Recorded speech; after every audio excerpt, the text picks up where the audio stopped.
दोस्तों preferred centre roots में आपका बहुत बहुत स्वागत है।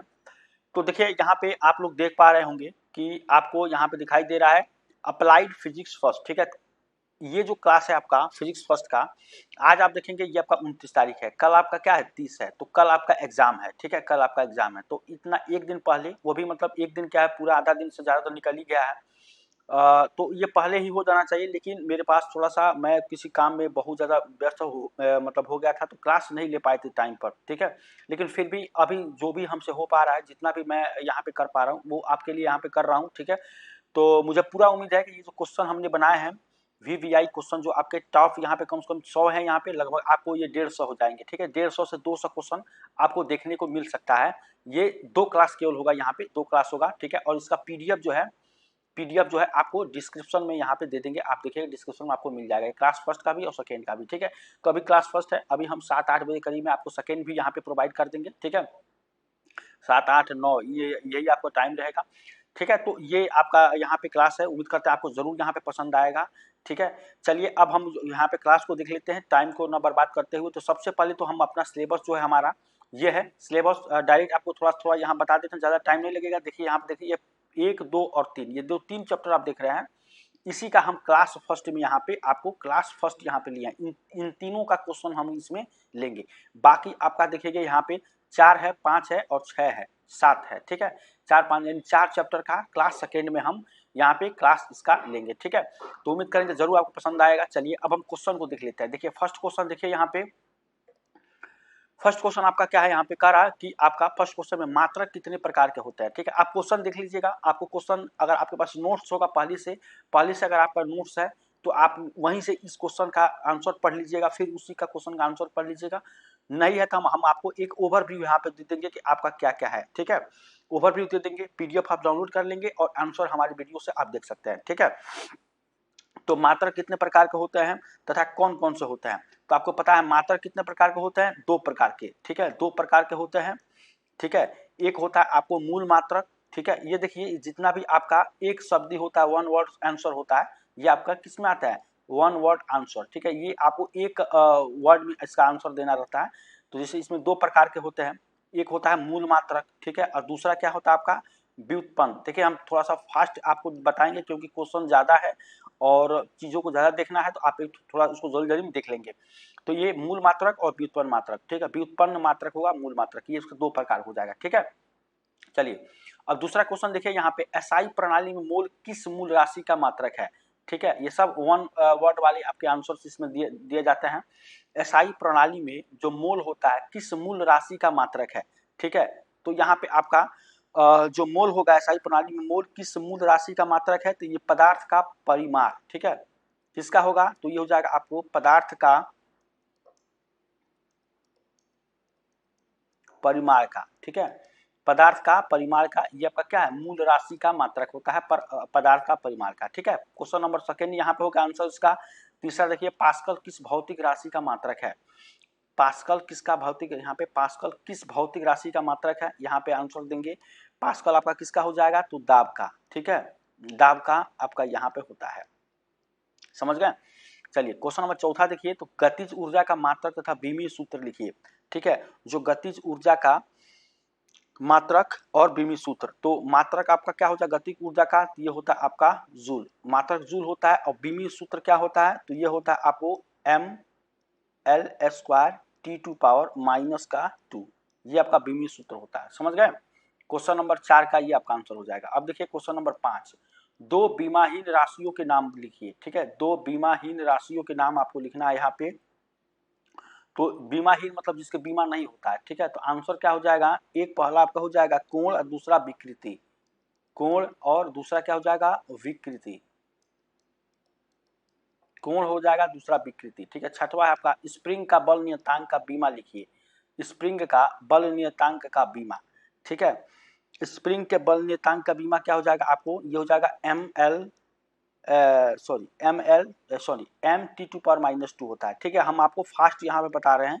ठीक है, आप एक बार देख लीजिएगा क्वेश्चन को, जरूर आपको इसमें क्वेश्चन देखने को मिल जाएगा। ठीक है, 60 से 70 क्वेश्चन आपको यहाँ पे कराने की हम कोशिश कर रहे हैं। अब देखिए गुरुत्वाकर्षण नियतांक की बीमा लिखिए, गुरुत्वाकर्षण नियतांक की बीमा। ठीक है, तो इसका आंसर यहाँ पे लिखना है गुरुत्वाकर्षण नियतांक की बीमा कितना हो जाएगा, तो ये हो जाएगा आपको ml² t⁻⁻1, ठीक है। ये आपको एक वर्ड में लिखना रहता है। व्युत्पन्न मात्रक क्या है, तो आप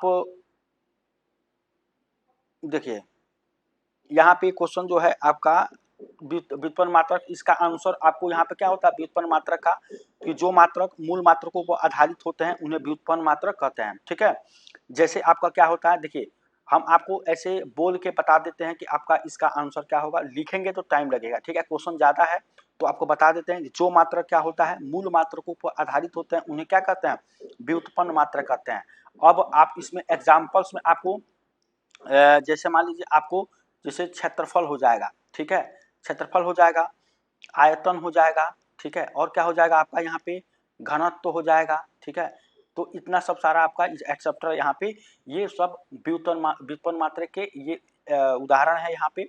और व्युत्पन्न मात्रक क्या होता है, जो मात्रक मूल मात्रों पर आधारित होते हैं उन्हें व्युत्पन्न मात्रक कहते हैं, ठीक है। तो यहाँ पर समझ गए, क्वेश्चन नंबर 8 हमारा कंप्लीट होता है। अब हम देखते हैं क्वेश्चन नंबर 9।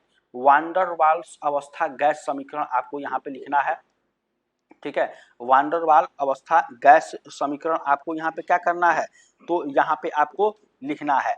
तो सबसे पहले इसका आंसर क्या हो जाएगा, यहाँ पे देखिए P+A/V², ठीक है, और यहाँ पे होता है V-B, ठीक है, और इज इक्वल्स टू RT, ठीक है। ये होता है आपका जहाँ पे में ए और बी नियतांकों की बीमा भी आपको पूछता है, मात्रा का पूछता है।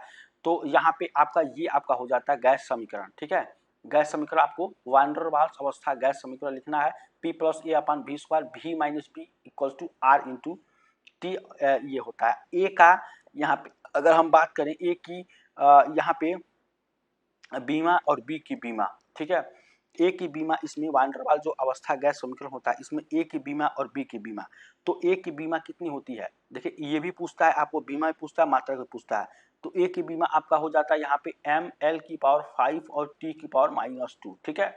ये हम जल्दी से कर रहे हैं, इसका एक नियम होता है उसके हिसाब से ये होता है। तो ए की बीमा हो गया, अब बी की बीमा कितना होता है l⁵ होता है, ठीक है, l⁵ होता है। इसका मात्रक क्या होता है, इसका अगर बात करें मात्रक का, तो मात्रक क्या होगा ए की मात्रक आपका होता है किलोग्राम मीटर की पावर, यहाँ पे होता है केजी मीटर की पावर 5, ठीक है, और सेकेंड -2, ठीक है।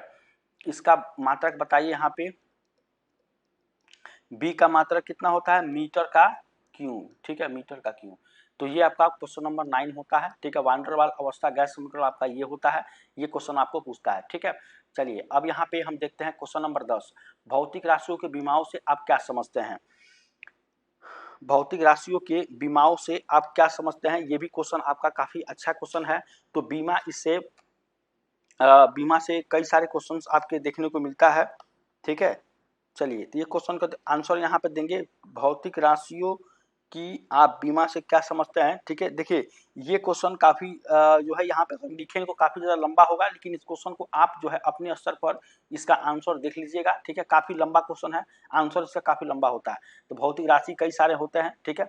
हम क्वेश्चन नंबर 11 को आपको यहाँ बता देते हैं, क्योंकि जो लंबा क्वेश्चन रहेगा उसको नहीं बताएंगे, आपको क्वेश्चन इंपॉर्टेंट क्वेश्चन बता देते हैं ताकि आप एक बार जरूर देख कर चले जाइएगा। देखिए आपको क्वेश्चन नंबर 11 देखिए, निरपेक्ष त्रुटि से आप क्या समझते हैं, ठीक है। जो निरपेक्ष त्रुटि होता है इससे आप क्या समझते हैं, ये क्वेश्चन आपको एग्जाम में जो है पूछता है, निरपेक्ष त्रुटि से आप क्या समझते हैं। तो इसका क्या होता है, इसका आंसर में अगर हम मैं इसे आपको बोल देता हूँ, ओरली बोल देता हूँ कि भौतिक राशि की निरपेक्ष त्रुटियों के परिमाणों के समांतर माध्य को भौतिक राशि की माध्य निरपेक्ष त्रुटि कहा जाता है, ठीक है। माध्य निरपेक्ष त्रुटि इसको कहा जाता है, भौतिक राशि के निरपेक्ष त्रुटियों के परिमाणों के समांतर माध्य को भौतिक राशि की माध्य निरपेक्ष त्रुटि कहा जाता है, ठीक है। तो ये आपका क्वेश्चन नंबर 11 हो गया, ठीक है। अब देखिए एसआई प्रणाली के मूल मात्रक, एसआई प्रणाली के मूल मात्रक आपको यहाँ पे बतानी है। तो ये आपका क्या हो जाएगा, इसमें देखिए एसआई प्रणाली के जो मूल मात्रक होगा इसमें आपका मूल राशियां, ठीक है, उसके बाद से मूल मात्रक, उसके बाद से आपको संकेत, ठीक है, जिसमें आपके यहाँ पे क्या हो जाएंगे मूल राशि में, जैसे आपको क्या होता है लंबाई हो जाएगा, ठीक है, दूसरा आपका द्रव्यमान हो जाएगा, ठीक है, तीसरा आपका क्या हो जाएगा आपका समय हो जाएगा, ठीक है। चौथा में आपका ताप हो जाएगा, ठीक है, ताप हो जाएगा। अब इस पांचों में आपका जैसे मान लीजिए विद्युत धारा हो जाएगा, छठों में ज्योति तीव्रता हो जाएगा, पदार्थ की मात्रा हो जाएगी। तो ये सब सारे मूल आपके इससे आता है, जिसका मात्रा क्या होता है, मूल मात्रा, इसका लंबाई का मूल मात्रा क्या होता है, तो ये आपका मीटर होता है, ठीक है। द्रव्यमान का क्या होता है, किलोग्राम होता है, ठीक है, किलोग्राम, ठीक है। समय का क्या होता है, सेकेंड होता है। ताप का क्या होता है, तो यहाँ पे केल्विन होता है, ठीक है, केल्विन, ठीक है। इसको यहाँ पे याद रखेंगे। पांचवे का देखिए मैं यहाँ पे लिख देता हूँ, पांचवा क्या होगा, विद्युत धारा। विद्युत धारा का क्या होता है, तो कैंडिला होता है, ठीक है, कैंडिला, ठीक है। पांचवा विद्युत धारा होगा। छठवा आपका क्या हो जाएगा, ज्योति तीव्रता। ज्योति तीव्रता का क्या होता है, तो आपको सॉरी विद्युत धारा का एम्पियर होता है, यहाँ पे होता है एम्पियर, ठीक है, एम्पियर। इसका एम्पियर हो जाएगा, इसका आपका कैंडिला हो जाएगा। सातवां देखिए, सातवां पदार्थ की मात्रा, यहाँ पे पदार्थ की मात्रा, इसका क्या हो जाता है, इसका मोल होता है, ठीक है। संकेत में मीटर को आपको एम दिखाते हैं, इसको केजी से दिखाया जाता है, और सेकेंड को आपको किससे दिखाया जाता है, एस से। केल्विन को कैसे दिखाया जाता है, तो के से। और एम्पियर को कैसे दिखाया जाता है, इसको ए से। और कैंडिला को आपको सी डी से दिखाया जाता है, मोल को यहाँ पे एम ओ एल इस तरह दिखाया जाता है। तो एसआई प्रणाली में मूल मात्रक आपको ये सब सारा चीज हो जाएगा, ठीक है, समझ गए। तो ये क्वेश्चन आपका जितना क्वेश्चन है, अगर आपके पास नोट्स है, मान लीजिए आप आपने पहले से नोट्स बनाए, तो नोट्स के हिसाब से ये क्वेश्चन है, इसमें जो आपका नोट्स में आंसर दिया रहेगा उस आंसर को देखा जाए, क्योंकि आपने बार बार उसको देखा है। ये आंसर पढ़ेंगे तो ऐसा नहीं, अगर आपने इस क्वेश्चन नया देखे हैं तब इस आंसर को पढ़ सकते हैं, नहीं तो अगर पहले से आंसर आपने पढ़ा है तो इसका आंसर वही आप पढ़ के जाइएगा, क्योंकि आपको दिमाग में कई बार फिट हो चुका होगा। ये पढ़ेंगे तो आपको नया लगेगा, ठीक है। क्वेश्चन यही आपको होगा, आंसर यही होगा, कोई आंसर आपको अलग से नहीं होगा। लेकिन आंसर को लिखने का तरीका या बताने का तरीका कहीं हो सकता है अलग हो, तो आपके दिमाग में कहीं ना कहीं दो तरीके का हो, तो इस चीज़ को आपको देख लीजिएगा। चाहे तो दोनों आप पढ़ सकते हैं, ठीक है, उसमें कोई दिक्कत नहीं है। तो ये आपको 12 हो गया। चलिए अब क्वेश्चन नंबर हम क्या देखेंगे, क्वेश्चन नंबर 13 देखेंगे। देखिए क्वेश्चन नंबर 13 में क्या कह रहा है आपका, यानी दो समान वेक्टर आपके दिया गया यहाँ पे, ठीक है, दो समान वेक्टर, एक वेक्टर p है, फिर यहाँ पे वेक्टर p का परिणामी वेक्टर p भी हो, तो दोनों समान वेक्टर के बीच कोण आपको कितना होगा, ठीक है। तो इसमें बीच में आपका कोण कितना होगा, इसको आपको यहाँ पे बतानी है, ठीक है। चलिए ये आपका क्वेश्चन काफी अच्छा क्वेश्चन था यहाँ पे, और मुझे लगता है कि ये क्वेश्चन आप यहाँ पे कर ले जाएंगे।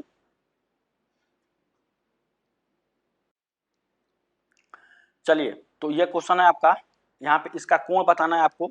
तो दोनों का बीच का कोण कितना होता है, 120 डिग्री, ठीक है, 120 डिग्री इसका दोनों के बीच का कोण आपका ये हो जाएगा, समझ गए यहाँ पे।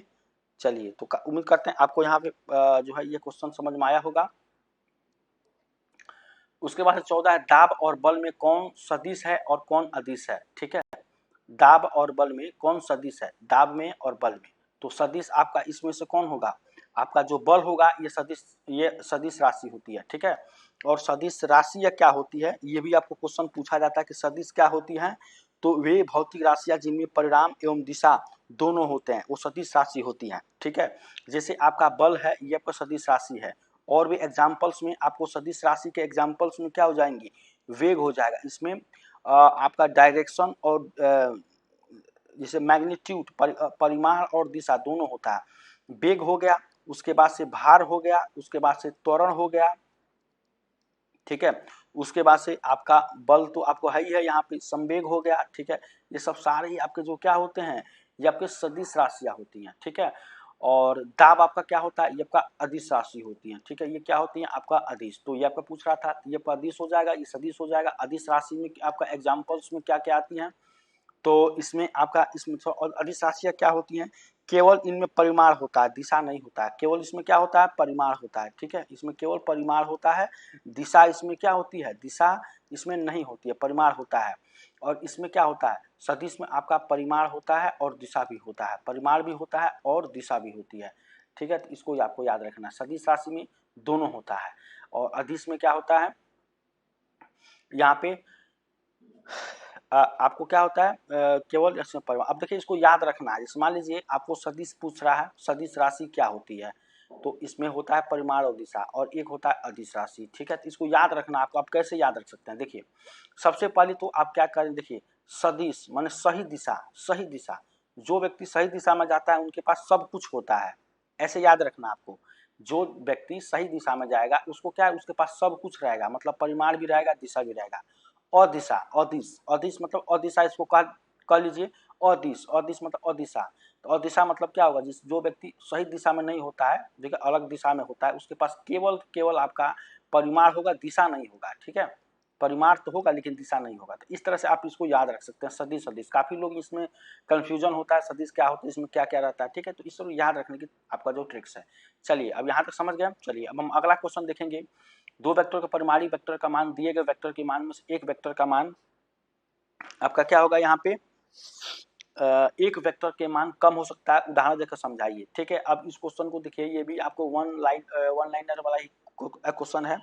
तो जब दो वेक्टर परस्पर विपरीत दिशा में कार्यरत हो तो क्या आपका क्या होगा कि जब दो वेक्टर, मान लीजिए वेक्टर आपका वेक्टर ए है और फिर आपको वेक्टर बी है, कि परिणामी वेक्टर का मान दिए गए वेक्टर में से किसी एक वेक्टर के मान से कम हो सकता है, ठीक है। तो एक वेक्टर, मान लीजिए एक वेक्टर ए है, एक वेक्टर बी है, तो ये जो वेक्टर बी है इससे आपको क्या हो सकता है, कम हो सकता है। तो इसमें क्या होगा, ये मतलब ये आपका कि कम हो सकता है, इसका उदाहरण देकर समझाइए। तो इसमें उदाहरण आप क्या कर सकते हैं कि दोनों वेक्टर परस्पर क्या होंगे, विपरीत होगा, मतलब वेक्टर ए इधर होगा और वेक्टर बी आपका किधर होगा, इधर होगा, ठीक है। तो ये दोनों वेक्टर क्या होंगे, विपरीत होगा, ठीक है, ये विपरीत आपका हो जाएगा। तो ये आपका इसका आंसर हो जाएगा, ठीक है। चलिए क्वेश्चन नंबर 16 देखते हैं। क्या विभिन्न परिमाण वाली दो राशियों को इस प्रकार जोड़ सकते हैं कि उनका परिणामी शून्य हो। तो यस, ये सॉरी यहाँ पे कह रहा है कि क्या विभिन्न परिमाण वाली विभिन्न परिमाण दो राशियों को इस प्रकार जोड़ सकते हैं परिमाणी शून्य हो। तो नहीं, ऐसा नहीं हो सकता है, ठीक है। ये शून्य नहीं हो सकता है, ठीक है। दो विपरीत अगर है तो आपको हमेशा शून्य नहीं होगा, ठीक है। इसको यहाँ पे याद रखना। तो ये क्वेश्चन आपका 17 देखिए, एक पिंड पर अनेक बल लग रहे हैं तथा पिंड साम्यावस्था में, इसका क्या अर्थ है। एक पिंड पर अनेक बल लग रहे हैं तथा पिंड क्या साम्यावस्था, इसका क्या अर्थ है, इसका अर्थ है कि सभी बलों का परिणामी अर्थात वेक्टर योग क्या होगा, शून्य होगा, ठीक है। ये क्वेश्चन का क्या होगा आपका कि जो आपका परिणामी होगा, एक पिंड है, मान लीजिए यहाँ पे आपका पिंड है, इसमें अनेक बल लग रहा है, इधर से भी लग रहा है, यहाँ से मान लीजिए F1 है, ये आपका F2 है, इधर से आपको F3 लग रहा है, इधर से आपका क्या लग रहा है, F4 लग रहा है, ठीक है। ये आपका F5 लग रहा है, ये M मास का है। तो इसका और पिंड क्या है, साम्यावस्था में है, इक्विलिब्रियम है, साम्यावस्था में। इसका अर्थ क्या है, इसका अर्थ ये होगा कि इसका जो वेक्टर आपका होगा, वेक्टर योग, इसका जो वेक्टर योग होगा वो क्या होगा आपका, ये हो जाएगा आपको 0, शून्य होगा, ठीक है। चलिए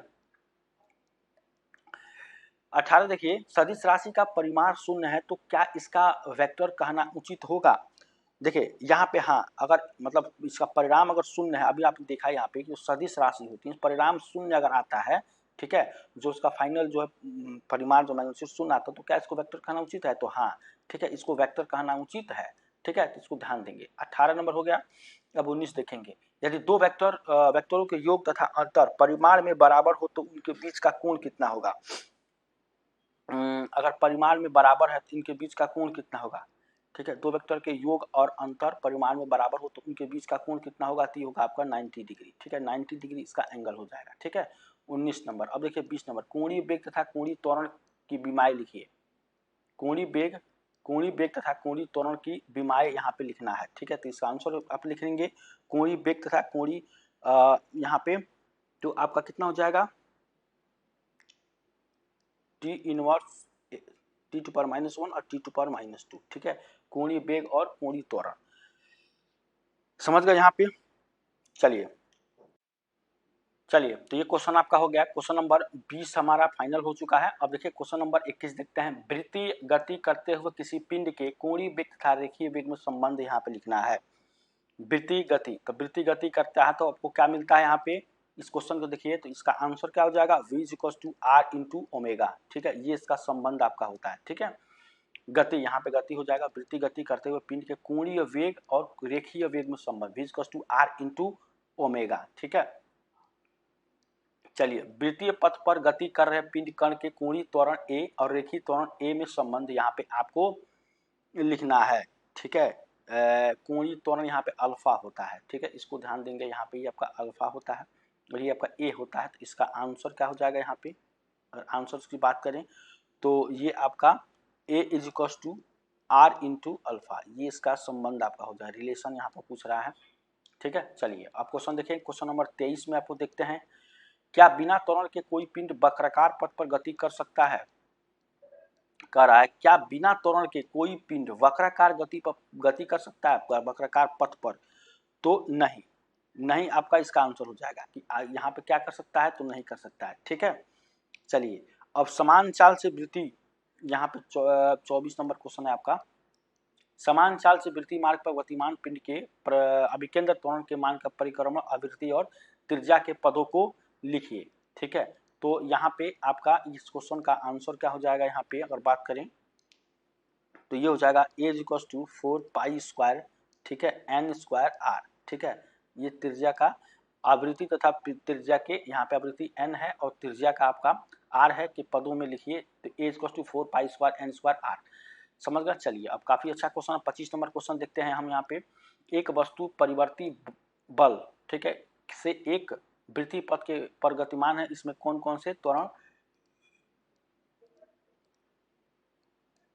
त्वरण होंगे? ठीक है, देखिए तो यहाँ पे एक वस्तु, तो स्पर्श रेखीय त्वरण तथा अभिकेंद्र त्वरण दोनों होंगे। इसमें क्या होंगे आपके? स्पर्श रेखीय त्वरण, स्पर्श रेखीय त्वरण तथा अभिकेंद्र त्वरण दोनों होंगे। ठीक है, 25 नंबर हो गया। 26 नंबर देखते हैं, क्वेश्चन नंबर 26, वृत्ति पथ पर गति करते हुए पिंड का विकेंद्रीय त्वरण का सूत्र कोणीय वेग और वृत्ति पद की त्रिज्या में पदों पे लिखिए। ठीक है,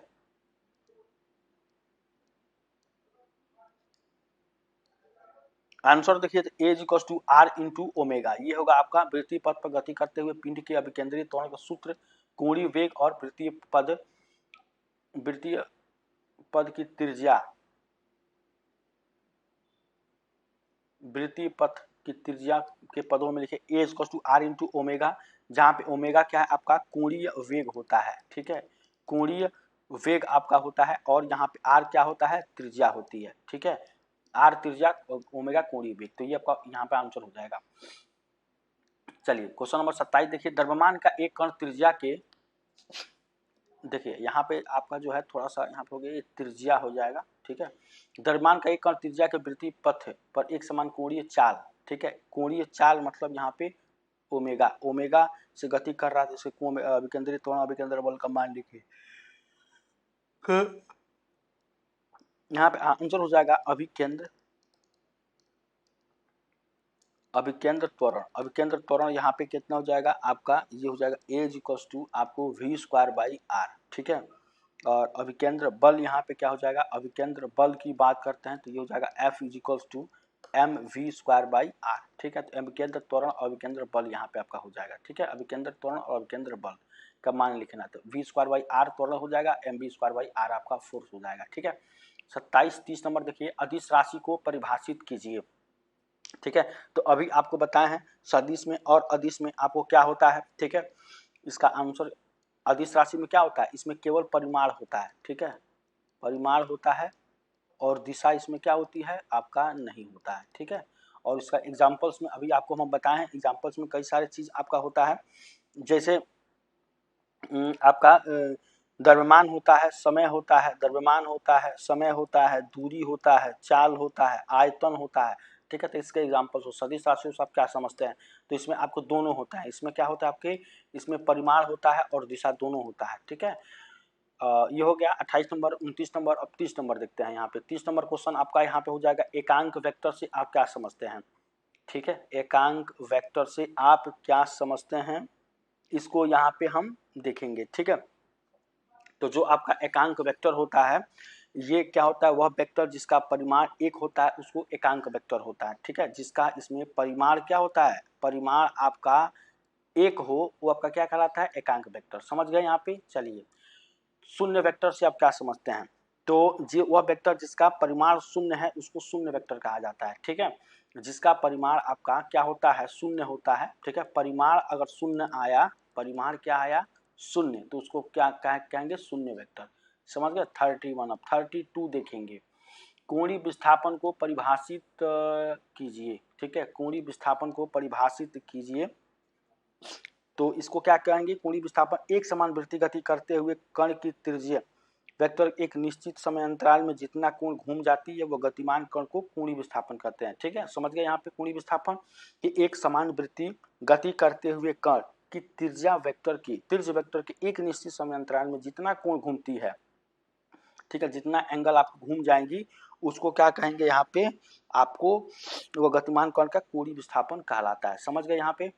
चलिए अब 33 देखिए, कोणीय वेग को समझाइए।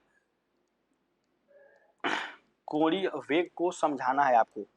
एंगुलर वेलोसिटी क्या होती है, तो वृत्तीय गति करते हुए कण द्वारा एक सेकेंड में वृत्त के केंद्र पर अंतरित कोण को इसका कोणीय वेग कहते हैं। ठीक है, वृत्त के केंद्र पर अंतरित जो आपका होता है यहाँ पे कोण को इसका कोणीय वेग कहते हैं।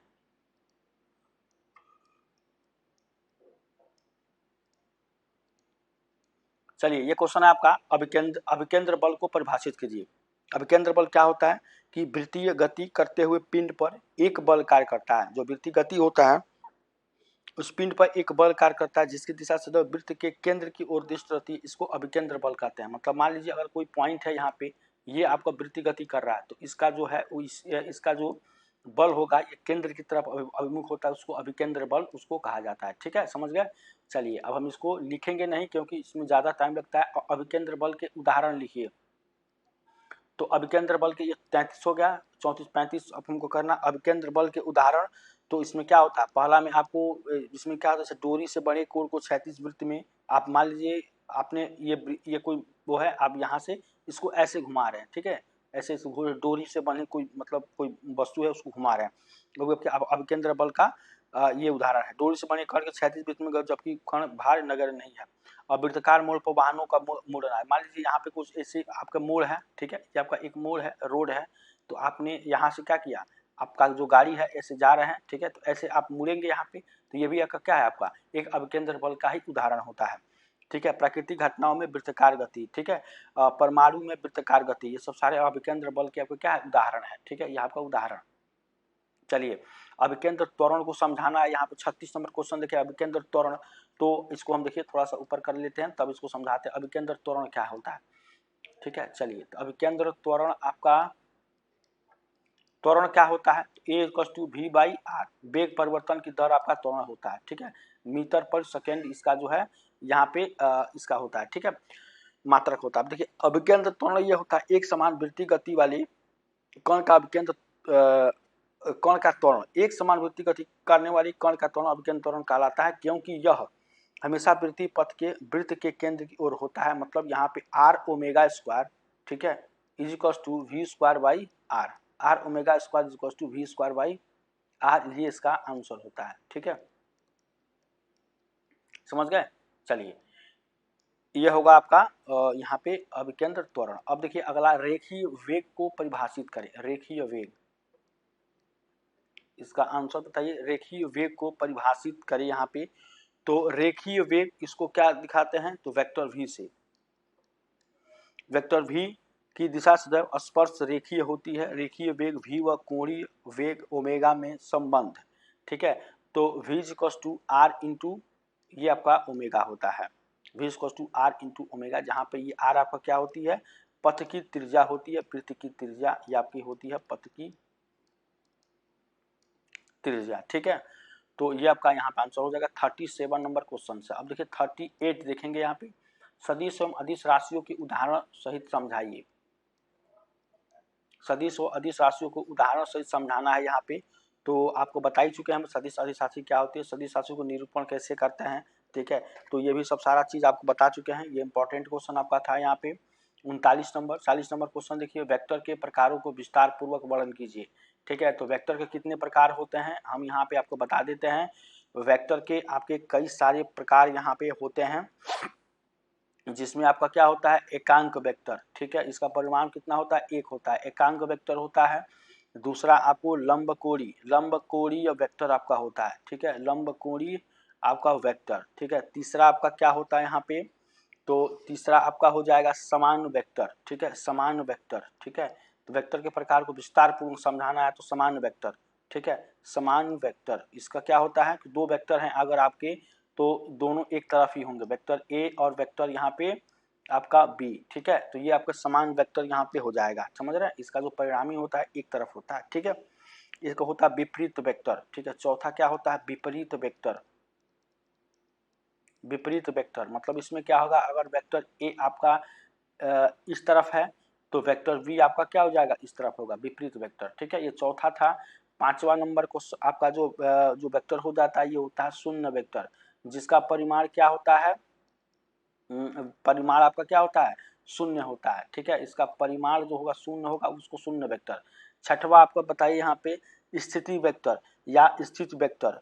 सातवां होता है विस्थापन सदिश वेक्टर, उसको कहते हैं, ठीक है। तो इस तरह से आपके 7 पूरे आपके वेक्टर होते हैं, वेक्टर के प्रकार को। तो ये क्वेश्चन काफी अच्छा है, आपके पास क्वेश्चन आंसर जो आपके नोट्स में इस क्वेश्चन का है तो आप उसको जरूर देख कर जाइए, और नहीं है तो आप इसको जरूर देख लीजिए, ठीक है। छठवा आपको यहाँ पे क्या, हम यहाँ पे लिखा देते हैं स्थिति वेक्टर, इसको बोलते हैं, ठीक है, स्थिति वेक्टर, ठीक है। सातवां आपका क्या हो जाएगा, विस्थापन वेक्टर, ठीक है, विस्थापन वेक्टर, ठीक है। तो ये आपका 7 नंबर हो जाएगा। चलिए ये क्वेश्चन नंबर 40 था। 41 देखिए, बल की परिभाषा दीजिए, ठीक है।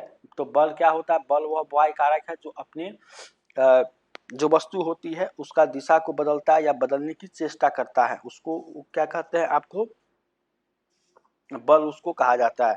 तो ये जो आपका यहाँ पे क्वेश्चन हो जाएगा, काफी लंबा।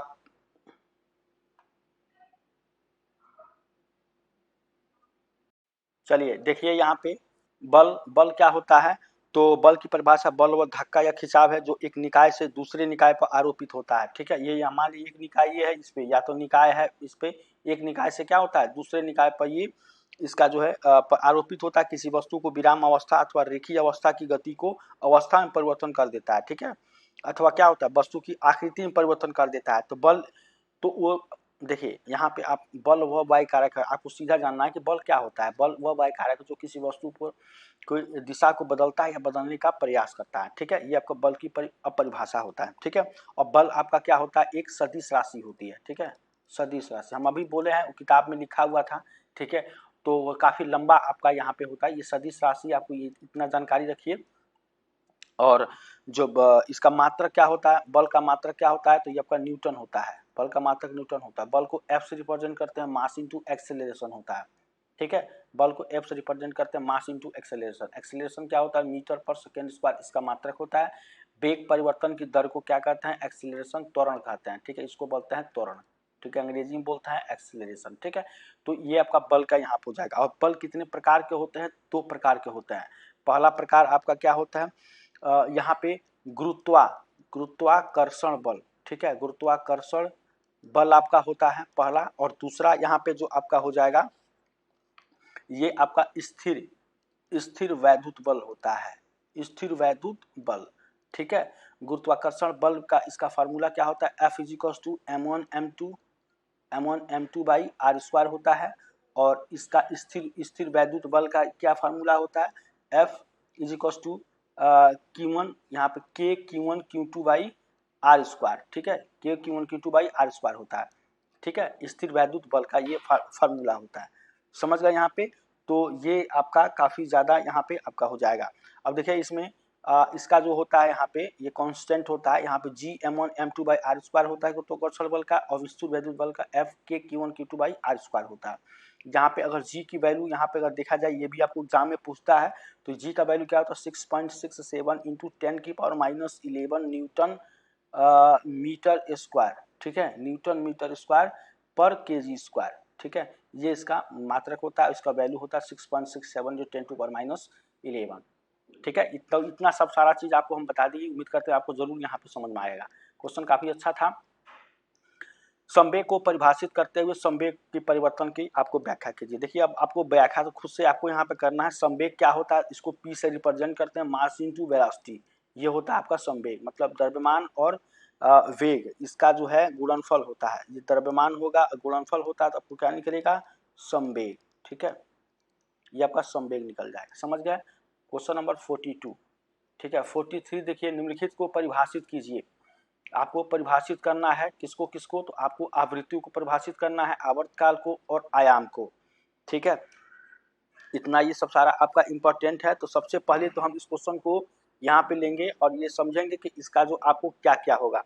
तो आवृत्ति क्या होती है, सबसे बड़ी फ्रीक्वेंसी क्या होती है।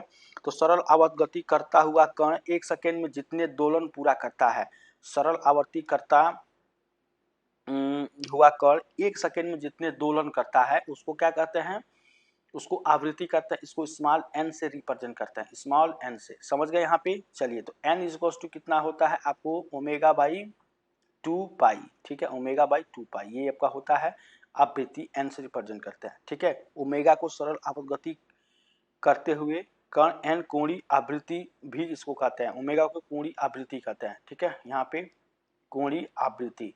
ठीक है, चलिए अब आवर्तकाल को सरल आवर्त गति करते हुए कण अपनी साम अवस्था स्थिति से परितः एक दोलन पूरा करने में जितना समय लगता है उसको क्या कहते हैं आपको, सरल आवर्त गति। इसको टी से रिप्रेजेंट करते हैं।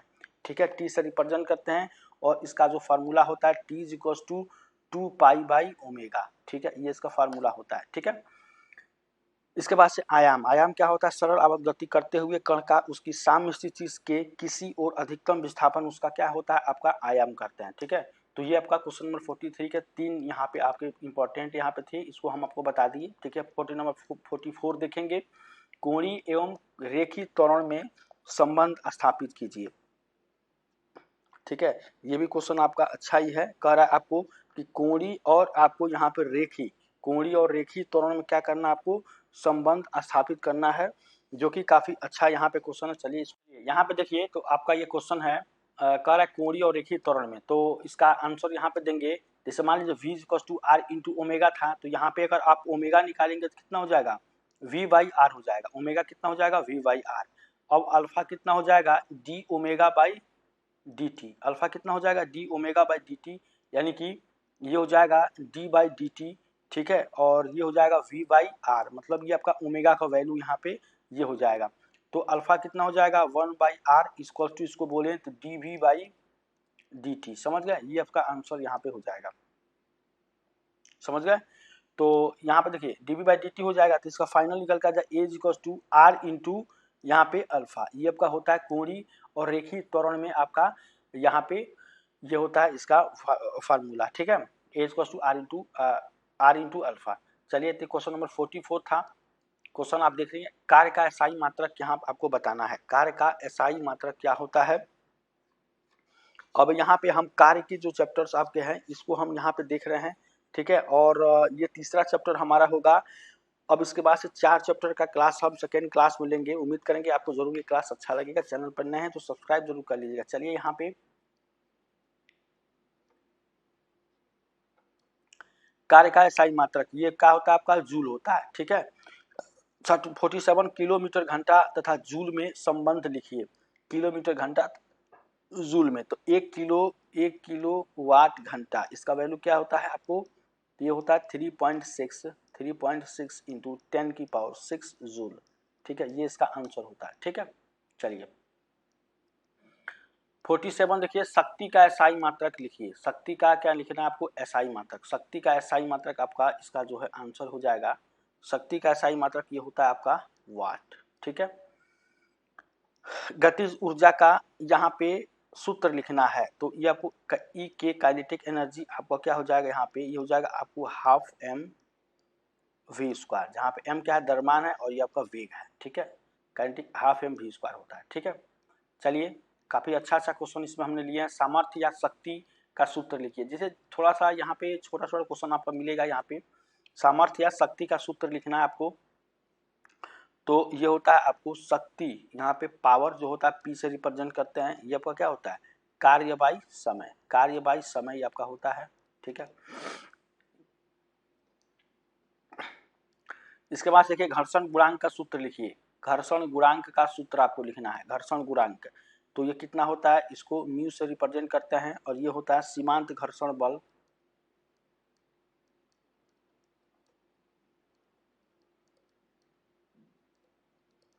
सीमांत घर्षण बल बाई अभिलंब प्रतिक्रिया। अभिलंब प्रतिक्रिया घर्षण गुणांक का सूत्र है। कौन सा बल घर्षण बल स्वतः समायोजित होता है? कौन सा बल घर्षण बल स्वतः समायोजित होता है? तो इसका आंसर क्या हो जाएगा? स्थैतिक घर्षण बल। ठीक है, क्वेश्चन नंबर 51, स्थैतिक घर्षण, सीमांत घर्षण तथा गति घर्षण में कौन अधिकतम है? स्थैतिक घर्षण, सीमांत घर्षण तथा गति घर्षण में कौन अधिकतम है, इसको आपको यहाँ बतानी है। तो इसमें सीमांत घर्षण आपका क्या होता है? ये आपका अधिकतम होता है, सीमांत। ठीक है, चलिए अब क्वेश्चन देखिए, कौन सा घर्षण बल न्यूनतम होता है? तो इसमें न्यूनतम आपका बेलन घर्षण जो होता है ये आपका न्यूनतम होता है। इसका आंसर बेलन घर्षण होगा। ठीक है, क्या हम घर्षणहीन क्षैतिज तल में कूद सकते हैं? तो यहाँ पे नहीं, क्योंकि घर्षणहीन तल आपके क्या होते हैं? अभिलंब प्रतिक्रिया प्रदान नहीं करता। अभिलंब प्रतिक्रिया कोई घर्षणहीन प्रदान नहीं करता, तो आप नहीं कूद सकते। अब कार्य की परिभाषा लिखिए यहाँ पे, क्वेश्चन नंबर 55 में कार्य क्या होता है कि जब किसी वस्तु पर कोई बल इस प्रकार कार्य करता है कि उसमें गति उत्पन्न हो जाए। ठीक है, अर्थात बल अपनी क्रिया बिंदु को विस्थापित कर दे तो कहा जाता है उसको कि बल द्वारा कार्य किया गया। ठीक है, तो ये आपका बल का परिभाषा हो जाएगा। अगर आप अपने हिसाब से बल का परिभाषा जानते, सॉरी बल का रहे कार्य की परिभाषा होगा कि जब किसी वस्तु पर कोई बल इस प्रकार कार्य करता है कि उसमें गति उत्पन्न हो जाए, अर्थात बल अपने क्रिया बिंदु को विस्थापित कर दे, तो उसको क्या कहेंगे? बल द्वारा कार्य किया गया। ठीक है, तो ये आपका हो जाएगा आपका कार्य की परिभाषा। ठीक है, एक अग्र को परिभाषित करना है, ये क्वेश्चन आपका एक अग्र। तो यदि किसी वस्तु पर एक डाइन का बल कार्य करे, उसे अपनी दिशा में 1 सेंटीमीटर विस्थापित कर दे, तो उस बल द्वारा किया गया कार्य एक अर्घ कहलाता है। समझ गया? क्वेश्चन 56 यहाँ पे। 57 देखिए, सामर्थ्य को परिभाषित कीजिए। सामर्थ्य क्या होता है ये आपको पता ही होगा। सामर्थ्य क्या होता है कि कार्य करने की समय दर को सामर्थ्य कहते हैं। ठीक है, कार्य करने की समय दर को सामर्थ्य कहते हैं। समझ गए? इसको पावर कहते हैं यहाँ पे। ऊर्जा को परिभाषित कीजिए। ठीक है, ऊर्जा क्या होता है कि किसी वस्तु की कार्य करने की क्षमता को ऊर्जा कहते हैं।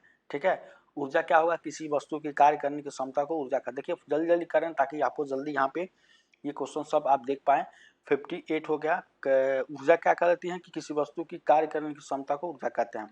गतिज ऊर्जा को परिभाषित कीजिए। ठीक है, गतिज ऊर्जा क्या कहलाती है? किसी वस्तु की गति के कारण उसमें संचित ऊर्जा को गतिज ऊर्जा कहते हैं। ठीक है, किसी वस्तु की गति के कारण उसमें संचित ऊर्जा को क्या कहते हैं? गतिज ऊर्जा। अब स्थितिज ऊर्जा को परिभाषित करना है। समझ गया? किसी वस्तु की अपनी स्थिति के कारण उसमें जो ऊर्जा होती है, अपनी स्थिति के कारण जो ऊर्जा होती है उसे उसकी स्थितिज ऊर्जा कहते हैं। ठीक है, समझ गया? अब देखिए घर्षण अथवा घर्षण बल से आप क्या समझते हैं? तो देखिए घर्षण अथवा घर्षण बल वह बल जो संपर्क में क्या होता है कि वह बल जो संपर्क में स्थित दो पिंडों के मध्य सापेक्षिक गति या सापेक्षिक गति की प्रवृत्ति का विरोध करते हैं, उसको घर्षण बल कहते हैं। मतलब आपको यहाँ पे हम समझाने की कोशिश करें कि एक ये पिंड है और एक ये पिंड है। ठीक है, तो इसमें दो पिंडों के मध्य सापेक्षिक गति या सापेक्षिक गति की प्रवृत्ति का विरोध हो इन दोनों में, उसको क्या कहते हैं? घर्षण अथवा घर्षण बल इसको कहा जाता है। ठीक है,